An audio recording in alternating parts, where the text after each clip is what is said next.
Executive body ఏదైతే ఉందో వాళ్ళు ఎవరిని పిలవాలి, ఎవరిని ఇన్వైట్ చేయాలి అనేది ప్రోగ్రామ్ కండక్ట్ చేసేది వాళ్ళు కాబట్టి వాళ్ళు చూడాలి. సరే, ఇక్కడ వాళ్ళు చూడడానికి కూడా మనం కూడా ఒక మాట మాట్లాడుకోవాలి. మరి ప్రతిపక్ష హోదా ఉంటే జగన్మోహన్ రెడ్డిని పిలిచి ఉండేవారేమో అధికారులు. ఆయనకు హోదా లేదు కాబట్టి, ఆయన ఒక సాధారణ శాసనసభ్యుడు కాబట్టి పిలిచి ఉండకపోవచ్చు అధికారులు. అది ధర్మమే అనిపిస్తుంది నాకైతే.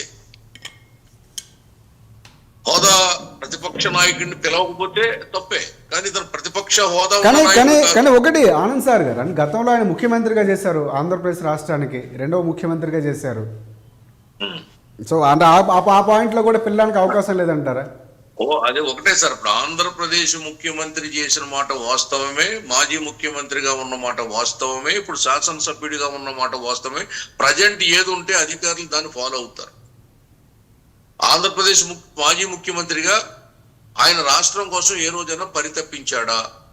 ఎప్పుడైనా ఇటువంటి గౌరవ అతిథుల్ని పిలిపించి రాష్ట్రం బాగుపడాలని కోరుకున్నాడా? రాష్ట్ర అభివృద్ధి కోసం ఇటువంటి చర్యలు ఏమైనా చేపట్టాడా? అసలు రాజధాని వద్దని 3 రాజధానులని 3 ముక్కలాట మొదలు పెట్టిన వ్యక్తి రాజధానికి బిల్ గేట్స్ వస్తానంటే వస్తాడా? ఆయన బెంగళూరు ప్యాలెస్ వీడి ఒకటి వస్తారో రారో అంటే పిలవటంలోనే ఎందుకు అలాంటి ఒక సంప్రదాయాన్ని తీసుకొచ్చారు? చాలా సంప్రదాయం కొనసాగిస్తామని చంద్రబాబు గారు పదే పదే చెప్తూ ఉంటారు. వెళుతున్నటువంటి సందర్భం అంటే ఆహ్వానం అందకపోవడం అనేది కేవలం ఆయనకు ప్రతిపక్ష హోదా లేదనేదా? ప్రతిపక్ష హోదా లేదు కాబట్టి అధికారులు పిలవలేదని క్లియర్ గా చెప్తున్నాను మీకు. ఓకే. ఇంకోటి ఏంటంటే సార్, ఎంత దారుణం ఏంటంటే, అది ఏదో సినిమా ఉంది, ఏదో కోట శ్రీనివాసరావు అండ్ రాజేంద్ర ప్రసాద్ సినిమా, అది పేరు గుర్తులేదు. ఆయన ఆ సినిమాలో సొంత బావమరిది వస్తే కూడా ఆయన ఏం చేస్తాడంటే టీ ఇచ్చి బిల్లు రాస్తాడు, టిఫిన్ పెట్టి బిల్లు రాస్తాడు, భోజనం పెట్టి బిల్లు రాస్తాడు, పడుకుంటే ఫ్యాన్ కరెంట్ బిల్లు కూడా రాస్తాడు, రాసి చేతిలో పెట్టి డబ్బులు ఇచ్చుకుంటూ ఉంటాడు. అలాగే ఒక అతిథి వస్తే వాళ్ళు, ఇప్పుడు అసెంబ్లీ జరుగుతుంది, బడ్జెట్ ప్రవేశపెట్టారు, బడ్జెట్ గురించి మాట్లాడడానికి అసెంబ్లీకి రారు, బడ్జెట్ మీద అసెంబ్లీలో చర్చించరు.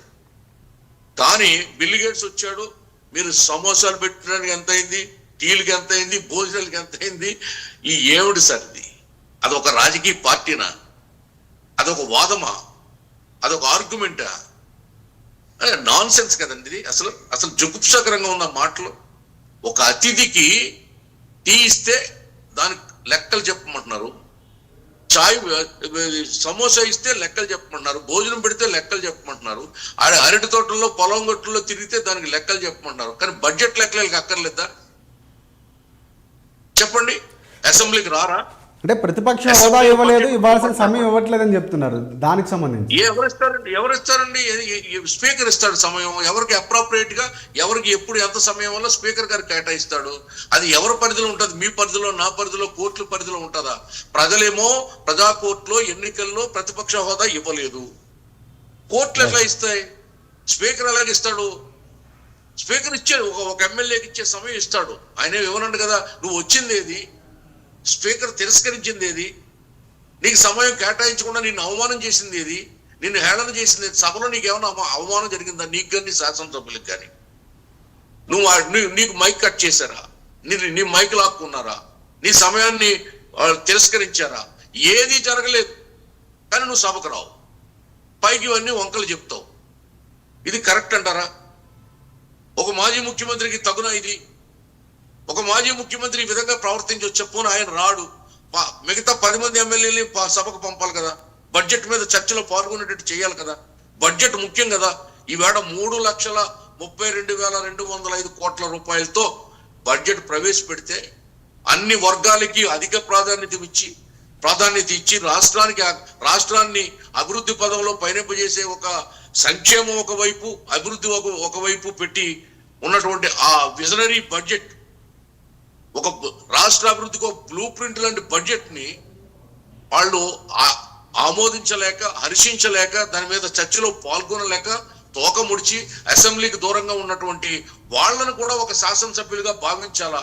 ఆ నియోజకవర్గ ప్రజలు అక్కడ తిరుగుబాటు చేయాలి. ఎందుకు మీకు ఓట్లేసాం? ఎందుకు మీరు అసెంబ్లీకి పోరు?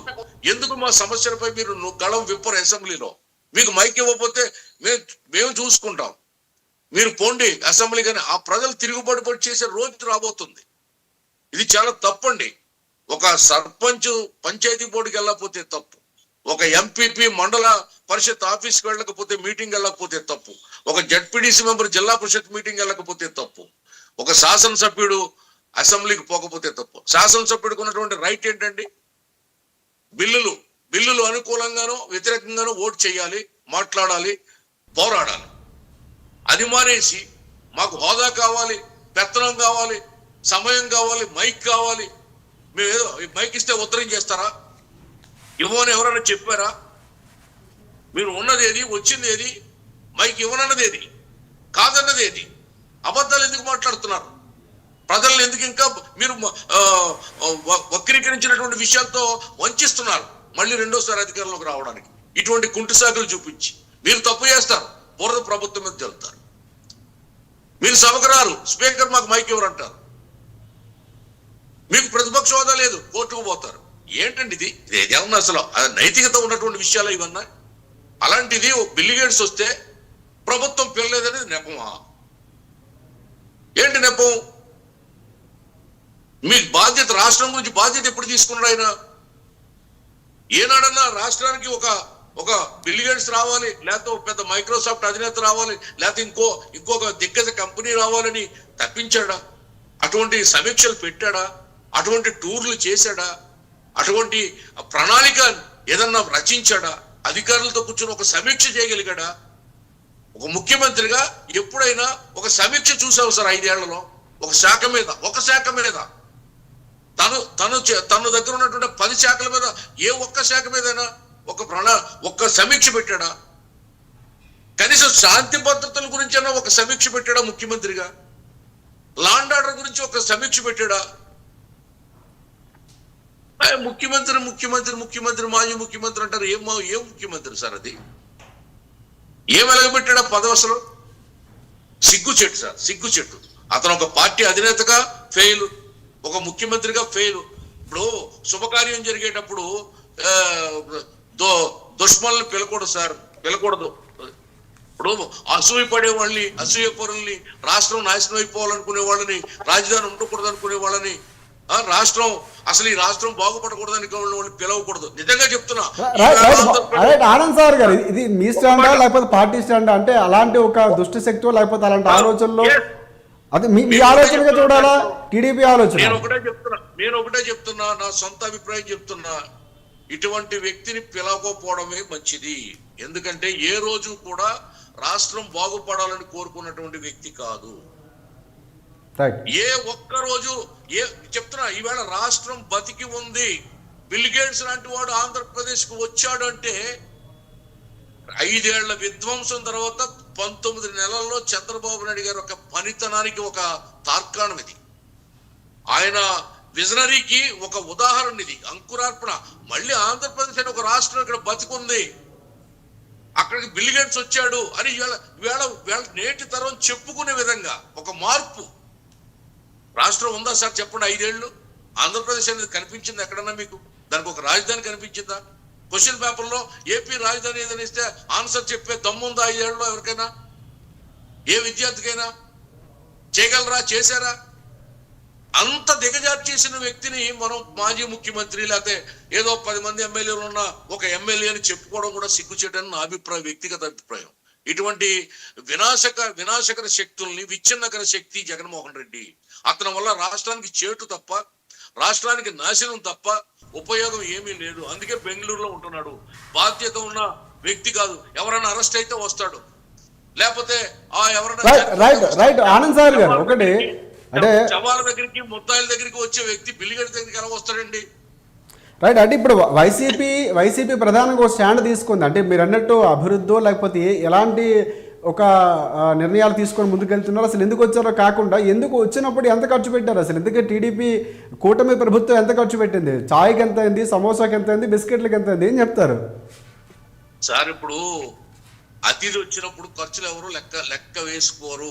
మనకున్న సామర్థ్యం. ఇప్పుడు మాకు కోనసీమ సార్, మేము అతిథుల్ని చాలా సత్కరిస్తాం, అల్లుల్ని సత్కరిస్తాం. ఎందుకంటే అతిథిని గౌరవించడం, ఏమండి, అతిథిని గౌరవించడం అనేది ఎవరికైనా సంప్రదాయం. అది అదేనండి. ఇప్పుడు ఎవరికి తోచిన విధంగా అది కోనసీమ ప్రజలు ఎక్కువ గౌరవిస్తారు. ఎందుకంటే రకరకాల పిండొండలతోటి, కూరలతోటి, మంచి సట్రశోభితమైనటువంటి రుచులతోటి భోజనాలు పెట్టి సత్కరించి వస్త్రమో లేకపోతే ఇంకోటో కానుకలు ఇచ్చి పంపుతారు. మా సంప్రదాయం అది. అలాగే చంద్రబాబు నాయుడు గారి సంప్రదాయం కాదు, ఇక్కడ తెలుగుదేశం పార్టీ సంప్రదాయం, కూటమి ప్రభుత్వ సంప్రదాయం. అతిథిని ఘనంగా స్వాగతం పలికాం, అంతకు మించిన గౌరవం ఉంటుంది. బిల్ గేట్స్ అనే వ్యక్తి ఒక రాష్ట్రానికి వచ్చాడు, ఢిల్లీ దాటుకుని 29 రాష్ట్రాలు దాటుకుని వచ్చాడంటే అంతకంటే గొప్పతనం, ఈ గర్వకారణం రాష్ట్రానికి ఏముంటుంది? అటువంటి అతిథిని ఎంత సత్కరించినా కూడా తక్కువే. మన దగ్గర ఆయన దానికి లెక్కలు అడగడం అనేది వైసీపీ ఒక వర్షన్ అయితే, ఇలాంటి సందర్భంలో కూటమి ప్రభుత్వం లెక్కలు చెప్తే కాదు వినండి. ఆయన మీరు చూసారో లేదో ఒక క్లిప్పింగ్, ఆ పెసర పునుకు సగం తిని సగం జేబులో పెట్టుకున్నాడు ఆయన. అవును, బిల్ గేట్స్. ఎంత అంటే వాళ్ళు ఎంత సింపుల్ గా ఉంటారు చూడండి. ఆయన ఏం తింటాడు సార్? ఒక పెసర పునుకు పూర్తిగా తినలేదు, సగం తిని సగం జేబులో దాచుకున్నాడు. ఆ ప్లేట్ లో 4-5 పెట్టారు. అంత వాళ్ళు ఏం వాళ్ళ వల్ల మనకి ఏం ఖర్చు అవుతుంది సార్? వాళ్ళ ఖర్చులతో వాళ్ళు వచ్చారు, తిరిగాడు, వెళ్ళిపోయాడు.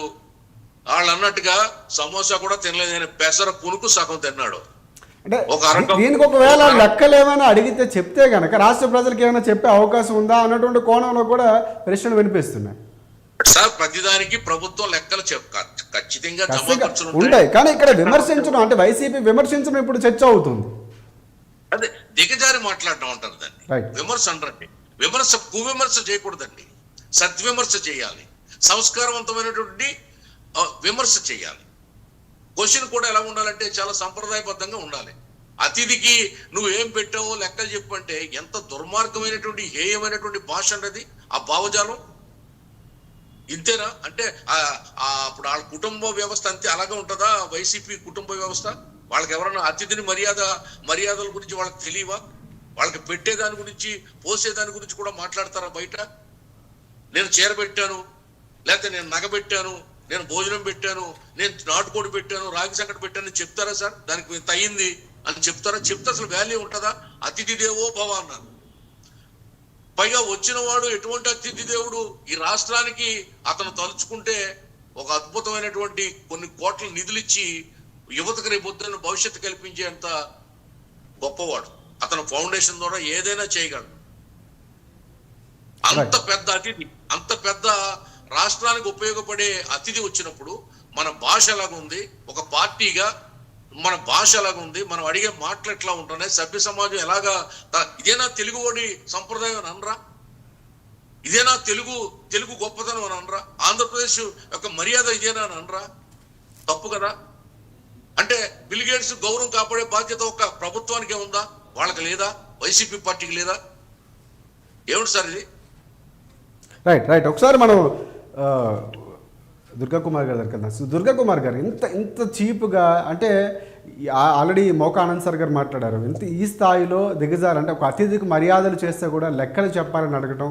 సో అంటే ఎవరైనా ఇంటికి వచ్చినప్పుడు సాధారణంగా లెక్కలు చెప్పుకో మనం మాట్లాడుకుని ఎంత అయింది, అతిథి వచ్చాడు మనకి నాటుకోడికి ఎంత అయిందో, లేకపోతే ఆయన చేసిన సత్కారాలకి ఎంత అయిందని మనం లెక్కలు వేసుకోం. కానీ అవి వైసీపీ అడగటం ఇంత అంటే ఈ స్థాయికి దిగజాడటమో లేకపోతే ఇలాంటి వ్యాఖ్యలు చేయటం రాష్ట్ర ప్రజలకు సంబంధించి తెలుగు ప్రజలు ఏమనుకుంటారు? ఇవి కామెంట్స్ విన్న తర్వాత ఒకవేళ బిల్ గేట్ కానీ వింటే, లేకపోతే వారికి సంబంధించినటువంటి వాళ్ళు వింటే కనుక అసలు ఏమనుకోవాలి ఇలాంటి కామెంట్స్ని?